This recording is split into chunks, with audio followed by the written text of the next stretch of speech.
What I try to remind people is that you're not just buying an apartment in New York. Sometimes you are really buying a lifestyle, services, connections. There are things when you buy an apartment that cannot change. When those things are just so perfect, they demand a very high price. Hi everyone, I'm Eleonora Srugo, and I'm here today with Estate Media to tell my stories behind the listings. The first listing that we're going to talk about is actually a new development that I represented. It was at the Belle Nord.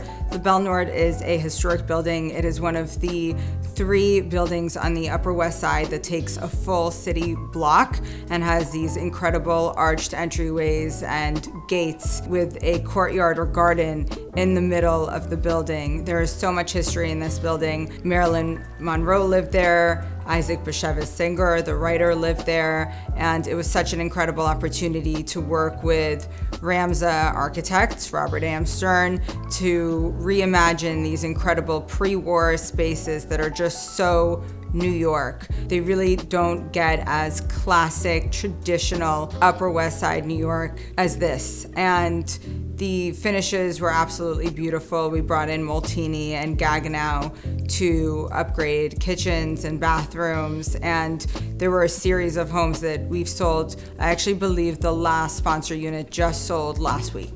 There was no day that you walk into this building and see the beautiful gates with brocaded design in the archways and the concierge greeting you, walking through the courtyard with a beautiful fountain in the middle, and then even just the lobby entrances. There are 6 distinct lobbies in this building, and they all have these original mosaic floors, you know, the sort of little mosaic tiles that have been there for over 120 years. Some parts, especially of this city, should never change. They should be left exactly as they are. And as someone who grew up here and has lived my entire life here, I love those moments when I get to pass through those blocks and see that. 21 East 26th Street is also called the Whitman. I think it is one of the most special buildings in all of New York City. It's actually an old mansion along the north side of Madison Park. It is only 4 units. I think to this day still the longest apartment in New York. It is a contiguous city block. It actually takes 2 minutes to walk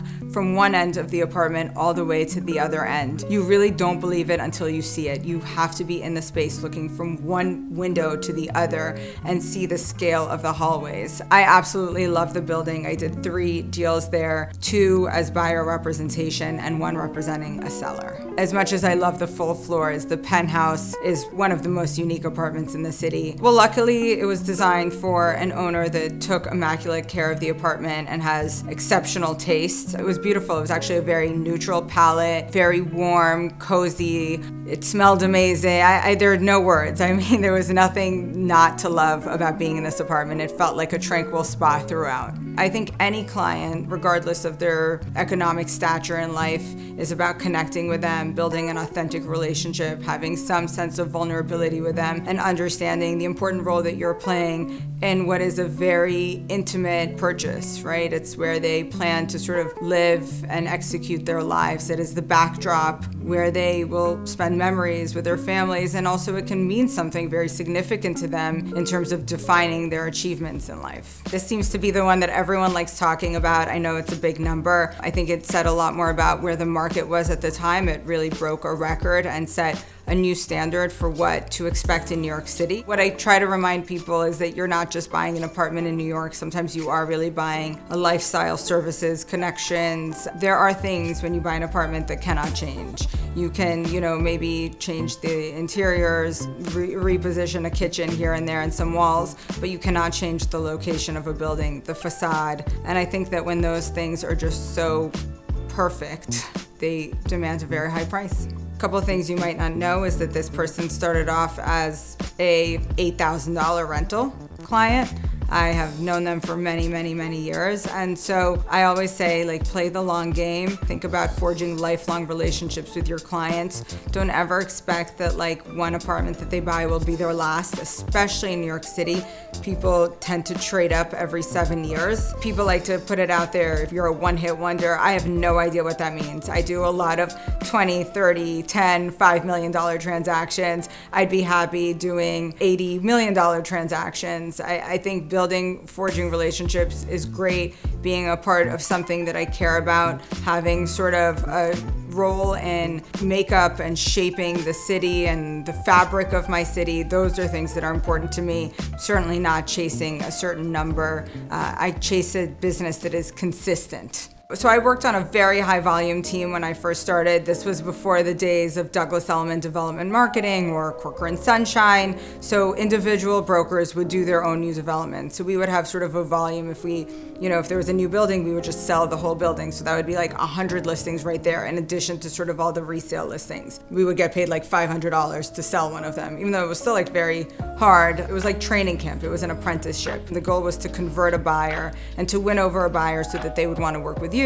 And then you could actually make 25% of the commission, which was a big jump from $500. So that first deal, I was assigned to one of our buildings on 100 West 58th Street. It was a conversion done by two developers at the time. They each took a penthouse for themselves and renovated an old Rosario Candela building with Gwathmey Siegel, actually. So I was responsible for selling those units. This is post-2008 crash. I started in 2009, and I would sit in the lobby from 10 to 6 every day hosting open houses, hoping for someone to show up. The first person that really worked with me was a buyer that I met there. It was a woman who was going through a very messy divorce at the time, and this was the first apartment that she was ever buying for herself. This was her future, her independence. It was a very personal process. And look, it was the deal that really changed everything for me. I was sleeping on a friend's couch at the time.